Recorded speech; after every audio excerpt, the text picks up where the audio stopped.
குட்டீஸ், எல்லாருக்கும் வணக்கம். நான் இன்னைக்கு உங்களுக்கு அழகான ஒரு கதை சொல்ல போறேன். நற்குடும்பம், அதாவது நல்ல குடும்பம். உங்க வீட்டுல எல்லாருக்கும் ஒரு குடும்பம் இருக்குல்ல, அந்த குடும்பம் பத்தி தான் நம்ம ஒரு கதை பார்க்க போறோம். ஓகேங்களா? கதைனா எல்லாருக்கும் பிடிக்கும் தானே? பிடிக்குமா இல்லையா? ஆமா, கதை பிடிக்கும். அப்ப இந்த கதைய இன்ட்ரெஸ்டா கேட்பீங்களா? இந்த கதையை கேட்டுட்டு நீங்க என்ன செய்யணும்? உங்க அம்மா, அப்பா, தாத்தா, பாட்டி எல்லாருக்கும் போய் சொல்லணும். ஓகேங்களா? இப்ப நான் கதை சொல்லட்டுமா? ஓகே. ஒரு ஊர்ல ஒரு அம்மாவும் அப்பாவும் இருந்தாங்களாம். அவங்களுக்கு 2 குழந்தைங்க இருந்துச்சா. ஒன்னு அண்ணன், தங்கச்சி ஒண்ணு. அந்த அண்ணன் தங்கச்சி 2 பேருக்கும் ஒரு தாத்தா பாட்டி இருந்தாங்களாம். அப்ப அந்த குடும்பத்துல எத்தனை பேர் இருந்தாங்க? 6 பேர் இருந்தாங்க இல்லையா? தாத்தா, பாட்டி, அம்மா, அப்பா, அண்ணன், தங்கை. இவங்க 6 பேரும் சந்தோஷமா இருந்துட்டு இருப்பாங்களாம்.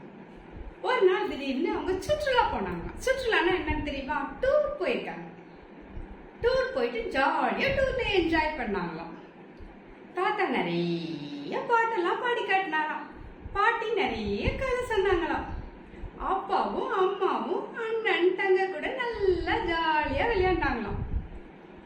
அப்படி இருக்கும் பொழுது ஒரு நாள் இந்த டூர்ல நடந்து போயிட்டே இருப்பாங்களாம். அப்ப அண்ணன் தங்கச்சி கையை பிடிச்சு நடந்து போயிட்டே இருப்பானாம். அப்ப திடீர்னு பார்த்தா ஒரு சின்ன குழி. அந்த குழிக்குள்ள உங்களுக்கு எல்லாம் பூனைக்குட்டி பிடிக்கும் தானே? எப்படி கத்தும்? அந்த பூனைக்குட்டி என்ன பண்ணுச்சா? அந்த குழிக்குள்ள விழுந்து கிடந்துட்டு கத்துனுச்சான். அப்படின்னு பாப்பா இல்ல தங்கச்சி பாப்பா, அண்ணன் அண்ணா பாரு அப்படின்னு காட்டுவாளாம். அந்த அண்ணன் பாவமா ஐயோ குழிக்குள்ள விழுந்துட்டு அது ஏவிரிக்காம தவிச்சுட்டு கிடக்குமா. உடனே என்ன பண்ணுவான்னா அவங்க அம்மா அப்பாட்ட சொல்லுவான, எப்பா இந்த குழியில நான் இறங்கி இந்த பூனைக்குட்டியை காவந்து பண்ணட்டுமா அப்படின்னு கேட்பானா. அவங்க அம்மா அப்பாவுக்கு ஓகேடா, மெதுவா இறங்கி நீ மேல தூக்கி விட்டுரு அப்படின்னு சொல்லுவாங்களாம். இந்த தாத்தா பாட்டி வேடிக்கை பார்ப்பாங்க. அப்ப என்ன பண்ணானா இந்த பையன் அந்த குழிக்குள்ள இறங்குவானா. மெதுவா இறங்கிட்டு அந்த பூனைக்குட்டியை அழகா கத்துமா. அதை அழகா தூக்கி அப்படியே மேல அவங்க தாத்தா பாட்டிட்ட கொடுப்பானா. அவங்க வாங்கி அதை அந்தான விட்டுருவாங்களாம். இதை பார்த்துட்டு எல்லாரும் கூட்டமா கூட்டிடுவாங்களாம் இந்த பையன் செய்யற செயலை பார்த்துட்டு. அப்புறமா அவங்க அம்மா அப்பா அந்த பையன் கையை பிடிச்சி மெதுவா அந்த குழியில இருந்து மேலே இருந்து வந்துருவானா.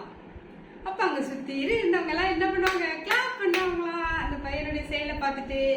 ஏன் ஒரு பூனைக்குட்டி உயிருக்கு போராடிட்டு குழிக்குள்ள கிடக்குது இல்லையா, அதை போய் காமெண்ட் பண்ணிருக்கிறானா இல்லையா? அதனால அவங்க தாத்தா பாட்டி அம்மா அப்பா எல்லாருக்கும் அவனுக்கு கை கொடுப்பாங்களாம். அப்பதான் அவங்க தாத்தா என்ன சொல்லுவாராம், பாப்பாட்ட சொல்லுவாரு, பாப்பா பத்தியா அண்ணன் எப்படி அந்த பூனைக்குட்டியை காமெண்ட் பண்ணா பத்தியா, காப்பாத்தினா இல்லையா, நீ என்ன செய்வியா அப்படின்னு கேட்பாரு. அந்த குழந்தையும் தலையாட்டுமா. உடனே அந்த தாத்தா பையில இருந்து 2 பெண் எடுத்து அண்ணனுக்கு ஒண்ணு கொடுப்பானா.